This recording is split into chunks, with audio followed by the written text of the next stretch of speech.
Welcome to Sophia coaching centre.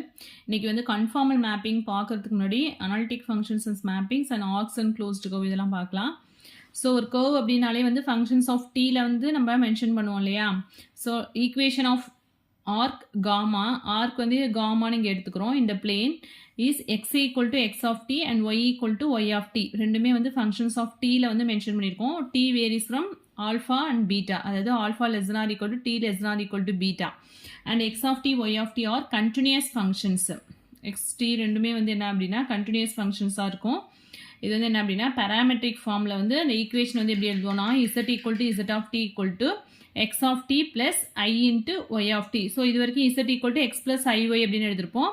So parametric form அப்படிங்கும்போது x of t in functions of டீல எழுதுவோம். Arc அப்படின்னு வந்துட்டாலே வந்து ஈக்குவேஷன் வந்து ஃபங்க்ஷன்ஸ் ஆஃப் டீல தான் வந்து நம்ம ரைட் பண்ணுவோம். So z of t equal to x of t plus I into y of t. Arc is simple or Jordan arc. ஒரு arc வந்து எப்போ வந்து சிம்பிள்னு சொல்லுவோம் அப்படின்னா சிம்பிள்னு சொல்லலாம், ஜோர்டான் ஆர்க் அப்படின்னாலும் சேம் தான்.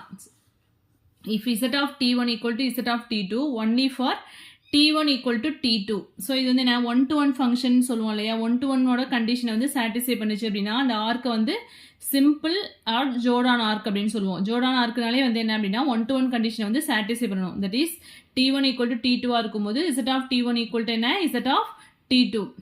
ஆர் வேறு மாதிரி எப்படி சொல்லலாம், t1 வந்து நாட் ஈக்குவல் டு t2 இருந்துச்சுன்னா z of t1 வந்து not equal to z of t2. On a arc is closed curve if the end points coincide. So z of alpha equal to z of beta. ஆல்ஃபாங்கிறது என்ன, இந்த இன்டர்வலோட starting point and ending point. இப்போ z of alpha equal to z of betaவாக இருந்துச்சு அப்படின்னா அதை தான் இங்கே சொல்லியிருக்காங்க. எண்ட் பாயிண்ட்ஸ் வந்து கோயின்சைட் ஆனிச்சு அப்படின்னா அந்த ஆர்க்கை வந்து என்ன சொல்கிறோம் அப்படின்னு சொன்னாக்க க்ளோஸ்டு கர்வ் அப்படின்னு சொல்கிறோம். ஒரு ஆர்க்கை வந்து எப்போ க்ளோஸ்டு கர்வ் அப்படின்னு சொல்லணும், அதில் எண்ட் பாயிண்ட்ஸ் வந்து ஈக்குவலாக இருக்கும், கோயின்சைட் ஆகும். That is z of alpha equal to z of beta. இப்போ வந்து pi less than or equal to x less than or equal to 2ன்னு எடுத்துட்டோம் அப்படின்னா z of pi equal to z of 2 இருந்துச்சு அப்படின்னா அந்த ஆர்க்கை வந்து என்ன சொல்லிடலாம், க்ளோஸ்டு கர்வ் அப்படின்னு சொல்லுவோம். ஆப்போசிட் ஆர்க் அப்படிங்கிறது என்ன அப்படின்னா இந்த இன்டர்வல்ல ஆர்க் இசட்டை வந்து z of மைனஸ் டி அப்படின்னு எழுதுறது தான் வந்து ஆப்போசிட் ஆர்க் அப்படின்னு சொல்கிறோம். ஜென்ரலாக ஆர்க்கு வந்து z of tன்னு எழுதுவோம் இல்லையா, இங்கே வந்து z of மைனஸ் டி இந்த interval minus beta less than or equal to t less than or equal to minus alpha. இது வந்து என்ன அப்படின்னா ஆப்போசிட் ஆர்க். சர்க்கிள் வந்து எப்படி டிஃபைன் பண்ணுவோம் அப்படின்னா இந்த ஃபங்க்ஷனில் வந்து ஆர்க்கை பொறுத்த வரைக்கும் சர்க்கிள் வந்து சர்க்கிளோட ஈக்குவேஷன் என்ன அப்படின்னா z equal to a plus r e power it where t varies from 0 to 2π.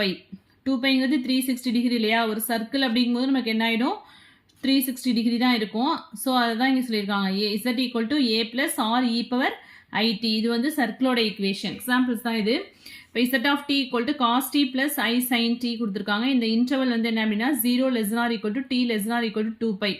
இது வந்து என்ன அப்படின்னா ஒரு சிம்பிள் க்ளோஸ்டு கர்வ்ஸ் அப்படின்னு சொல்றாங்க. க்ளோஸ்டு கர்வ் அப்படின்னா நமக்கு என்ன தெரியும், ஸ்டார்டிங் அண்ட் எண்ட் பாயிண்ட்ஸ் வந்து ஈக்குவலாக இருக்கணும். z of 0வும் z of 2πயும் ஈக்குவல்ட்டாக இருந்துச்சுன்னா அதை தான் வந்து க்ளோஸ்டு கர்வ்னு சொல்லுவோம். இப்போ z of 0 போட்டோன்னா நமக்கு என்ன வரும், cos 0 plus I sin 0ன்னு வரும். cos 0 வேல்யூ 1, ஸோ இது வந்து 0 ஆகிடும். So z of 0 equal to 1 கிடைச்சிருச்சு. அதே z of 2π போட்டோம்னா cos 2π plus I sin 2πன்னு வரும். sin 2πயோட வேல்யூ 0 ஆகிடும். cos 2πயோட வேல்யூ வந்து 1, cos π வந்து -1, cos 2π வந்து என்ன அப்படின்னா 1. So z of 0வும் z of 2πயும் ஈக்குவலாக இருக்கிறதுனால இந்த இது வந்து என்ன அப்படின்னா ஒரு க்ளோஸ்டு கர்வ் அப்படின்னு ப்ரூவ் பண்ணியாச்சு. அண்ட் தென் t1 வந்து not equal to t2. Then f of t1 வந்து என்ன அப்படின்னாக்கா not equal to f of t2 அப்படின்னு வந்துடும். t1 t2ன்னு ரெண்டு வேல்யூஸ் இருக்கிறோம், அதாவது அன்ஈக்குவல் வேல்யூஸ் எடுத்துட்டோம் அப்படின்னா இங்கே வந்து இப்போ 0 எடுத்துட்டோம் அப்படின்னா cos 0 plus I sin 0 என்ன வந்துடும் 1ன்னு வந்துடும். அதே வந்து பைன்னு எடுத்தோம் அப்படின்னா cos π plus I sin πங்கிறது மைனஸ் பைன்னு வந்துடும். So f of t1 not equal to f of t2. அதனால சிம்பிள் க்ளோஸ்டு கர்வ், சிம்பிள் கண்டிஷனையும் சாட்டிஸ்ஃபை பண்ணுறது, க்ளோஸ்டு கண்டிஷனையும் சாட்டிஸ்ஃபை பண்ணுறதுனால இது வந்து என்ன ஒரு சிம்பிள் க்ளோஸ்டு கர்வ். அதே மாதிரி இங்கே z of t equal to cos t plus I sin t interval வந்து என்ன கொடுத்துருக்காங்க 0 less than or equal to t less than or equal to 4π வந்து என்ன is not simple but closed curve. Closed கர்வோட கண்டிஷனை சாட்டிஸ்ஃபை பண்ணும். ஏன்னா வந்து z of 0 போட்டிங்கன்னா நமக்கு என்ன வரும் 1 வரும். அதே மாதிரி z of 4π போட்டாலும் நமக்கு வந்து 1ன்னு கிடைச்சிரும். So z of 0 equal to z of 4π வரதுனால இது வந்து என்ன க்ளோஸ்டு கர்வாக இருக்கும், but not simple curve. Not simple but closed curve example இது வந்து z of t இந்த interval 0 less than or equal to t less than or equal to பையும் போது இது என்னவா இருக்காது அப்படின்னா is not a closed curve. So இதெல்லாம் வந்து போட்டு பாருங்க. நெக்ஸ்ட் வந்து differentiable curve and smooth curve அப்படின்னா என்ன அப்படின்னா, ஒரு கர்வ் வந்து எப்போ டிஃபரன்ஷியபிள் அப்படின்னு சொல்லுவோம்னா, அதோட டெரிவேட்டிவ் வந்து எக்ஸிஸ்ட் ஆகணும். That is z dash of t exist and is continuous-ஆ இருக்கணும். if z dash of t not equal to 0 then the curve is ரெகுலர்னா என்ன அப்படின்னா, அதோட ஃபர்ஸ்ட் டெரிவேட்டிவ் வந்து நாட் ஈக்குவல் டு 0வா இருந்துச்சுன்னா அந்த கர்வ் வந்து என்ன சொல்லுவோம், ரெகுலர் கர்வ் அப்படின்னு சொல்லுவோம். அனதர் நேம் வந்து ஸ்மூத் கர்வ் அப்படின்னு சொல்லுவோம். Next, conformal mapping, very important topic. Suppose that an arc gamma with the equation z equal to z of t varies from alpha to beta, is contained in the region omega, and let f of z be defined and continuous. f of z வந்து என்னவா இருக்கு அப்படின்னா கண்டினியூஸா இருக்கு இந்த ரீஜியன்ல. then the equation w equal to w of t, இதுதான் வந்து என்ன அப்படின்னா f of z of t defines an arc gamma. so இந்த ஃபங்க்ஷனை வந்து இந்த ஆர்க்ல வந்து எப்படி டிஃபைன் பண்றாங்க அப்படின்னா, இந்த w பிளேன்ல which may be called the image of gamma. w equal to w of t equal to எப்படி டிஃபைன் பண்றோம் அப்படின்னா, f of z of t இந்த ஆர்க் காமால அது வந்து எந்த பிளேன்ல இருக்கு அப்படின்னா w பிளேன்ல இருக்கு. இதுதான் வந்து என்ன சொல்றோம் அப்படின்னு சொன்னாக்க இமேஜ் ஆஃப் காமா அப்படின்னு சொல்றோம். ஸோ இது வந்து பிடிஎஸ் சிஸ்டம்ல கேட்ட கொஸ்டின் இது. the equation w equal to f of z is said to be conformal. இந்த ஈக்குவேஷன் வந்து எப்போ வந்து கன்ஃபார்மல் அப்படின்னு சொல்லுவோம்னா, f dash of z not வந்து நாட் ஈக்குவல் டு 0, அதாவது நான் வேனிஷிங் டெரிவேட்டிவ். ஸோ இது மாதிரியும் கேட்கலாம், இல்லாட்டி நான் வேனிஷிங் டெரிவேட்டிவ் அப்படின்னும் வேர்டிங்ஸ்ல கூட கேட்கலாம் உங்களுக்கு. இது வந்து பிடிஎஸ் சிஸ்டம்ல 2009ல கேட்ட question. So the equation w equal to f of z, equation வந்து எப்போ வந்து கன்ஃபார்மல் அப்படின்னு சொல்லுவோம்னா, அதோட டெரிவேட்டிவ் ஃபர்ஸ்ட் டெரிவேட்டிவ் வந்து என்ன நாட் ஈக்குவல் டு 0 அப்படி இருந்தது அப்படின்னா அந்த பாயிண்ட்ல வந்து அது வந்து என்ன சொல்லுவோம் அப்படின்னா கன்ஃபார்மல் அப்படின்னு சொல்லுவோம். Conformal mapping preserves angle both in magnitude and direction. Conformal mapping வந்து என்ன பண்ணுது அப்படின்னு சொன்னாக்க, preserves angle both in magnitude and direction. ஒரு ஆங்கிள் வந்து அதோட மேக்னிடியூடையும் ப்ரிசர்வ் பண்ணுது, அதோட டைரக்ஷனையும் வந்து ப்ரிசர்வ் பண்ணுது. ஓகேவா? ஸோ இது வந்து எக்ஸாம்பிள் பார்க்கும்போது உங்களுக்கு புரியும். அதுக்கு ரிலேட்டடாக ஒரு தியரம் கொடுத்துருக்காங்க பாருங்க.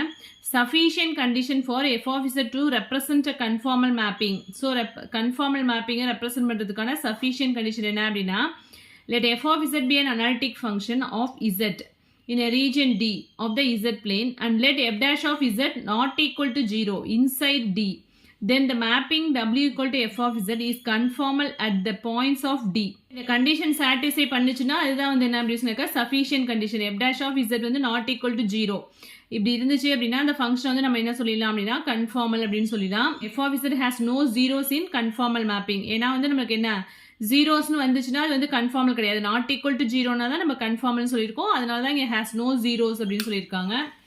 நெக்ஸ்ட் வந்து நெசசரி கண்டிஷன் என்ன அப்படின்னா, ஒரு ஃபங்க்ஷன் வந்து கன்ஃபார்மலா இருக்கிறதுக்கான necessary condition. If the mapping w equal to f of z is conformal then the function f of z is an analytic function of z. So ஒரு function வந்து analytic ஃபங்க்ஷனாக இருந்துச்சுன்னா அது வந்து என்ன அப்படின்னா ஒரு ஃபங்க்ஷன் கன்ஃபார்மலாக இருக்கிறதுக்கான நெசசரி கண்டிஷன். அதாவது ஒரு ஃபங்க்ஷன் கன்ஃபார்மலாக இருந்துச்சுன்னா அது கண்டிப்பாக என்னவா இருக்கும் அனலிட்டிக் ஃபங்க்ஷனாகவும் இருக்கும். ஸோ ஏன்னா வந்து நெசசரி கண்டிஷன் அது. சஃபிஷியன்ட் கண்டிஷனா என்ன, f dash of z not equal to 0 அந்த கண்டிஷனை சாட்டிஸ்ஃபை பண்ணுச்சுன்னா அந்த ஃபங்க்ஷனை வந்து என்ன சொல்லிடுவோம் கன்ஃபார்மல் சொல்லுவோம். அது வந்து sufficient condition. Corollary a small arc in the z plane through the point z naught is magnified in the ratio modulus of f dash of z naught is 1 in the w plane under the transformation w equal to f of z where f of z is regular and f dash of z not equal to 0. So ஒரு function regular அப்படின்னாலே அதோட first derivative என்ன சொல்லுவோம் not equal to 0 அப்படின்னு சொல்லுவோம். அதை use பண்ணி தான் ஒரு கராலரி கொடுத்துருக்காங்க. கராலரி 2 பாருங்க. if f dash of z not equal to 0 இருந்துச்சுன்னா then conformal property of maintaining the magnitude of the angle is not holding good. So ஒரு ஃபங்க்ஷனோட ஃபர்ஸ்ட் டெரிவேட்டிவ் வந்து அந்த பாயிண்ட்ல வந்து 0வா இருந்துச்சு அப்படின்னா அதோட கன்ஃபார்மல் ப்ராப்பர்ட்டி வந்து என்ன ஆகாது மெயின்டைன் ஆகாது அப்படின்னு சொல்றாங்க. Linear magnification at any point. Linear magnification வந்து எப்படி டினோட் பண்றோம்னா modulus of f dash of z, அதாவது f dash of zங்கிறது என்னவா இருக்கணும் நாட் ஈக்குவல் டு 0. அதே மாதிரி ஸ்கேல் ஃபேக்டருக்குள்ள ஃபார்முலா என்னன்னா modulus of f dash of z the whole square also j equal to dou of u comma v by dou of x comma y. இதான் வந்து இதுக்குள்ள ஃபார்முலா. இது வந்து என்ன சொல்லுவோம்னா scale factor. Scale factor use பண்ணி ஒரு சம் இதை பேஸ் பண்ணி சம்ஸ் கூட கேட்பாங்க. மேக்னிஃபிகேஷன் அட் எனி பாயிண்ட்னா modulus of f dash of z, அதே ஸ்கேல் ஃபேக்டர் அப்படின்னா modulus of f dash of z the whole square. Next வந்து ஐசோகோனல் மேப்பிங் அப்படின்னா என்னன்னா it preserves the magnitude of the angle between every two curves but not the sense of orientation of the angle. So conformal மேப்பிங்கை பொறுத்தும் அது என்ன பண்ணுது ஒரு அது வந்து மேக்னிடியூட் அண்ட் ஆங்கிள் ரெண்டுமே வந்து ப்ரிசர்வ் பண்ணும். பட் ஐசோகோனல் மேப்பிங்கை பொறுத்த வரைக்கும் அது என்ன பண்ணுது அப்படின்னா ஒன்லி மேக்னிடியூடை மட்டும் தான் ப்ரிசர்வ் பண்ணுது, ஆங்கிளை வந்து ப்ரிசர்வ் பண்ணலை. ஓகேவா? ஸோ அந்த பாயிண்ட்ல வந்து அந்த மேக்னிடியூட் வேல்யூ வந்து ப்ரிசர்வ் பண்ணும், பட் ஆங்கிளை வந்து அது ப்ரிசர்வ் பண்ணாது. கிரிட்டிக்கல் பாயிண்ட்டும் வெரி வெரி இம்பார்ட்டன்ட் தான். So z0 is called a critical point of an analytic function f of z if f dash of z0 equal to 0. So z0 அப்படிங்கிற பாயிண்ட்ல வந்து அந்த ஃபங்க்ஷனோட ஃபர்ஸ்ட் டெரிவேட்டிவ் ஈக்குவல் டு 0ன்னு வந்துச்சுன்னா அந்த z0 தான் என்ன சொல்லுவோம் அப்படின்னா கிரிட்டிக்கல் பாயிண்ட் அப்படின்னு சொல்லுவோம். சப்போஸ் ஒரு ஃபங்க்ஷனோட first derivative not equal to 0ன்னு வந்துச்சுன்னா அந்த ஃபங்க்ஷனை வந்து கன்ஃபார்மல் மேப்பிங் சொல்லுவோம். அதே ஃபர்ஸ்ட் டெரிவேட்டிவ் ஈக்குவல் டு 0ன்னு வந்துச்சுன்னா எந்த பாயிண்ட்ல வந்து 0 ஆகுதோ அந்த பாயிண்ட் வந்து என்ன சொல்லுவோம்னா கிரிட்டிக்கல் பாயிண்ட் அப்படின்னு சொல்லுவோம். நெக்ஸ்ட் வந்து angle of rotation. Under the conformal mapping w equal to f of z, the angle of rotation at z0 is arg w dash of z. So angle of rotation குள்ள formula வந்து என்ன அப்படின்னா arg w dash of z0 and the scale factor is f dash of z0. இது already பார்த்துட்டோம் scale factor. இது வந்து angle of rotation குள்ள formula என்னன்னா arg w dash of z0. So examples பாருங்கள், w equal to z bar அப்படிங்கிறது என்ன அப்படின்னா இது வந்து ஒரு ஐசோகோனல் மேப்பிங்காக இருக்கும். So w equal to z bar அப்படிங்கிறது என்ன அப்படின்னா ஒரு ஐசோகோனல் மேப்பிங் அப்படின்னு சொல்கிறாங்க. ஏன்னா வந்து இங்கே வந்து இப்போ இசட் அப்படின்னு எடுத்துட்டோம் அப்படின்னா இது இசட் அப்படின்னா இசட் பார் வந்து எங்கே இருக்கும், இங்கே இருக்கும். ஓகேவா? ஸோ ஒரு மேக்னிடியூட் வந்து சேம் தான். இசட் வந்து என்னவோ அதே தான் இசட் பார் இருக்கும். பட் ஆங்கிள் ஆஃப் டைரக்ஷன் வந்து என்ன ஆகுது, சேஞ்ச் ஆகுது இல்லையா? இங்கே தீட்டான்னு எடுத்துட்டோம்னா இது வந்து என்ன சொல்லுவோம் மைனஸ் தீட்டா அப்படின்னு ஆயிடும். ஸோ இதனால தான் வந்து ஐசோகோனல் மேப்பிங் என்ன பண்ணுவோம் preserves the magnitude but not the direction. அதே வந்து w equal to Z square அப்படிங்கிறது என்ன அப்படின்னா conformal accept at z equal to 0. w equal to Z square அப்படின்னா நம்மளுக்கு என்ன தெரியும் w டேஷ் அப்படிங்கிறது 2z அப்படின்னு வந்துடும் இல்லையா? ஸோ 2z ஃபர்ஸ்ட் டெரிவேட்டிவ் வந்து நாட் ஈக்குவல் டு 0னாலே நம்ம என்ன சொல்லிடுவோம் கன்ஃபார்மல் அப்படின்னு சொல்லுவோம். Except at z equal to 0ன்னு ஏன் சொல்லியிருக்காங்க, ஏன்னா w dash equal to 2z அப்படின்னு வந்துடும். சப்போஸ் இசட்டுக்கு பதிலாக 0 போட்டோம் அப்படின்னா இந்த டேர்ம் வந்து என்ன ஆகிடும் 0 ஆகிடும். அதாவது ஃபர்ஸ்ட் டெரிவேட்டிவ் வந்து 0 ஆகிடும். ஸோ 0 தவிர மற்ற பாயிண்ட் எல்லாத்துலேயுமே வந்து இது என்னவா இருக்குது அப்படின்னா கன்ஃபார்மலாக இருக்குது. Next determine the angle of rotation and scale factor. So angle of ரொட்டேஷனுக்குள்ள ஃபார்முலா என்ன arc w dash of z0 and scale factor அப்படின்னா f டேஷ் ஆஃப் z0 வந்து ஃபைண்ட் அவுட் பண்ணணும். ஸோ நம்மளுக்கு z0 என்ன கொடுத்துருக்காங்க அப்படின்னா 1 + i under the map w equal to z square. So w dash of z find out பண்ணோம்னா that is f dash of z equal to 2z வரும். So z0 அப்படிங்கிறது 1 + i, அந்த point வந்து என்ன அப்படின்னா 1 + i. ஸோ 2 × 1 + i அப்படின்னா 2 + 2iன்னு வந்துடும். Angle of ரொட்டேஷனுக்கு என்ன formula arc w dash of z0. w dash of z-னாலும் f dash of z-னாலும் சேம் தான். So arc w dash of 1 + i அப்படின்னு போடுவோமா? ஸோ இங்கே என்ன இருக்குது 2 + 2iன்னு வந்துடும். ஆர்க் 2 + 2iன்னு வந்துடும்.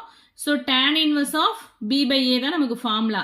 So tan inverse of imaginary term divided by real imaginary part divided by real part போடுவோம். ஸோ ரெண்டுமே 2 தான். tan inverse of 2/2னா tan inverse of 1ன்னு வந்துடும். tanோட எந்த வேல்யூக்கு வந்து 1 வரும் அப்படின்னா π/4. Angle of rotation. நெக்ஸ்ட் வந்து என்ன கேட்டிருக்காங்க ஸ்கேல் ஃபேக்டர். ஸ்கேல் ஃபேக்டருக்கு என்ன ஃபார்முலா அப்படின்னா modulus of f dash of z0. So modulus of w dash of z0 எழுதலாம், இல்லாட்டி modulus of f dash of z0 same தான். So modulus w dash of z0ங்கிறது நமக்கு என்ன கொடுத்துருக்காங்கன்னா 1 + i. ஸோ மாடுலஸில் இருக்கும் போது அது என்ன பண்ணுவோம் ஸ்கொயர் ரூட் எடுத்துட்டு உள்ள எலமெண்ட் வந்து ஸ்கொயர் பண்ணுவோம் இல்லையா? தட் இஸ் ரூட் ஆஃப் 4 + 4 அப்படின்னு வந்துடும். That is √8. √8 வந்து எப்படி எழுதலாம் 4 மட்டும் தனி 4 × 2ன்னு எழுதலாம். 4க்கு ரூட் எடுத்தோம் அப்படின்னா 2ன்னு வந்துடும். ரிமைனிங் வந்து √2 அப்படி எழுதியிருக்கோம். That is 2√2. இது வந்து ஸ்கேல் ஃபேக்டர். ஸோ நெக்ஸ்ட் ஒரு சம் பாருங்க w equal to 1/z at z equal to 1. இந்த சம் போட்டு பாருங்க ஆர்க் w dash of 1 வந்து π வரும் அண்ட் ஸ்கேல் ஃபேக்டர் வந்து 1. நெக்ஸ்ட் வந்து conformal and critical point. Critical பாயிண்ட்னா நமக்கு என்ன தெரியும், எந்த பாயிண்ட்ல ஃபர்ஸ்ட் டெரிவேட்டிவ் 0 ஆகுதோ அதுதான் வந்து கிரிட்டிக்கல் பாயிண்ட் அப்படின்னு சொல்லுவோம். ஸோ ஃபர்ஸ்ட் பாருங்க w equal to 1/z. So f dash of z equal to நமக்கு என்ன கிடைக்குது -1/z square which is not equal to 0 for all z not equal to 0. therefore w equal to 1/z வந்து நம்ம conformal accept at z equal to 0. ஏன்னா z equal to 0 போட்டோம்னா இன்ஃபினிட்டின்னு ஆயிடும் இல்லையா? So அந்த பாயிண்ட் z ஈக்குவல் டு 0ங்கிற பாயிண்ட்டை தவிர மற்ற பாயிண்ட் எல்லாத்துலேயுமே வந்து இந்த ஃபங்க்ஷன் வந்து என்ன கன்ஃபார்மலாக இருக்கும். ஏன்னா ஃபர்ஸ்ட் டெரிவேட்டிவ் வந்து என்ன நாட் ஈக்குவல் டு 0ன்னு வந்துச்சுன்னா அதுதான் வந்து என்ன சொல்லுவோம் கன்ஃபார்மல். அதே மாதிரி e/z எடுத்தோம் அப்படின்னா நமக்கு என்ன வரும் e/z வந்து டிஃபரெண்ட் டெரிவேட்டிவ் பண்ணோம்னா e/z தான் வரும். ஸோ இது வந்து எந்த பாயிண்ட்லேயுமே வந்து 0 ஆகாது. அதனால வந்து ஃபார் ஆல் இசட்ல வந்து இது வந்து என்ன, இந்த ஃபங்க்ஷன் வந்து கன்ஃபார்மல்னு சொல்லிடலாம். And there is no critical point. Critical பாயிண்ட்னா நமக்கு என்ன இருக்கணும், ஃபர்ஸ்ட் டெரிவேட்டிவ் எந்த பாயிண்ட்ல வந்து 0 ஆகுதோ அதை தான் வந்து கிரிட்டிக்கல் பாயிண்ட் அப்படின்னு சொல்லுவோம். f dash of z வந்து எந்த பாயிண்ட்லயுமே வந்து என்ன ஆகாது, 0 ஆகாது. நம்ம z ஈக்குவல் 0 போட்டால் இன்ஃபினிட்டி தான் கிடைக்கும். பட் வந்து f dash of z வந்து எந்த பாயிண்ட்ல 0 ஆகுதோ அந்த பாயிண்ட் தான் வந்து கிரிட்டிக்கல் பாயிண்ட் சொல்லுவோம். ஸோ இங்கே அது மாதிரி பாயிண்ட்ஸ் இல்லாதனால இது வந்து there is no critical point. அதே தான் இங்கே e power zலையும் வந்து எந்த பாயிண்ட்லையுமே வந்து w dash வந்து என்ன ஆகாது, that is w dash of z not வந்து 0 ஆகாது. அதனால வந்து இதுலேயும் வந்து there is no critical point. அதே வந்து sin zல பார்த்தோம் அப்படின்னா f dash of z என்ன கிடைக்கும், cos z. So f dash of z வந்து என்ன, இந்த பாயிண்ட்ல 0 ஆகும் அப்படின்னா 2n plus 1 into pi by 2, that is add multiple of pi by 2ல, அதாவது cos pi by 2, cos 3 pi by 2, cos 5 pi by 2 அந்த டேர்ம்ஸ்லாம் என்ன ஆகிடும் அப்படின்னா 0 ஆகிடும். அதனால தான் வந்து z equal to 2n plus 1 into pi by 2. இந்த பாயிண்ட்டை தவிர மற்ற பாயிண்ட்ல எல்லாத்துலேயுமே இது வந்து என்னவா இருக்கும், கன்ஃபார்ம்லாம் இருக்கும். பட் இந்த பாயிண்ட் தான் வந்து என்ன அப்படின்னு சொன்னாக்கா இதுக்கு கிரிட்டிக்கல் பாயிண்டாக வரும். ஓகேவா? ஸோ எந்த பாயிண்ட்ல 0 ஆகுதோ அதை தான் வந்து கிரிட்டிக்கல் பாயிண்ட் சொல்லுவோம். பட் எந்த பாயிண்ட்ல வந்து 0 ஆகக்கூடாது அப்படின்னா first derivative 2n plus 1 into pi by 2 இந்த பாயிண்ட்டை தவிர இது வந்து என்னவா இருக்கும் அப்படின்னு சொன்னாக்கா w equal to sin z வந்து கன்ஃபார்ம்லாம் இருக்கும். So w equal to az plus b, a வந்து நாட் ஈக்குவல் 0 கண்டிஷன் கொடுத்துருக்காங்க. So f dash of z find out பண்ணால் நமக்கு என்ன கிடைக்கும், a வந்து நாட் ஈக்குவல் டு 0 கொடுத்துட்டாங்க. ஸோ நமக்கு என்ன கண்டிஷன், ஃபர்ஸ்ட் டெரிவேட்டிவ் வந்து நாட் ஈக்குவல் டு 0 இருக்கணும். ஸோ அதனால f of z வந்து என்ன, கன்ஃபார்மல் அப்படின்னு சொல்லிடலாம். அண்ட் இதில் வந்து என்ன கிடையாது அப்படின்னா கிரிட்டிக்கல் பாயிண்ட் வந்து கிடையாது. ஏன்னா ஃபர்ஸ்ட் டெரிவேட்டிவ் வந்து எந்த பாயிண்ட்லையுமே வந்து 0 ஆகாது, a தான் வருது. a வந்து நாட் ஈக்குவல் 0 கொடுத்ததுனால இங்கே வந்து கிரிட்டிக்கல் பாயிண்ட் இருக்காது. Length and area under A conformal mapping. So length வந்து என்ன, L of gamma dash, அதுக்கு ஒரு ஃபார்முலா கொடுத்துருக்காங்க. And then for z equal to z of t அப்படிங்கும்போது லென்த் என்ன, area a of eங்கிறது e dash அப்படிங்கிறது எப்படி டிஃபைன் பண்ணியிருக்கோம் அப்படின்னு. ஸோ நெக்ஸ்ட் வந்து லீனியர் டிரான்ஸ்ஃபர்மேஷன் வந்து நெக்ஸ்ட் வீடியோவில் பார்க்கலாம். இதுவுமே வெரி வெரி இம்பார்ட்டன்ட் டாபிக் தான். Okay, thank you.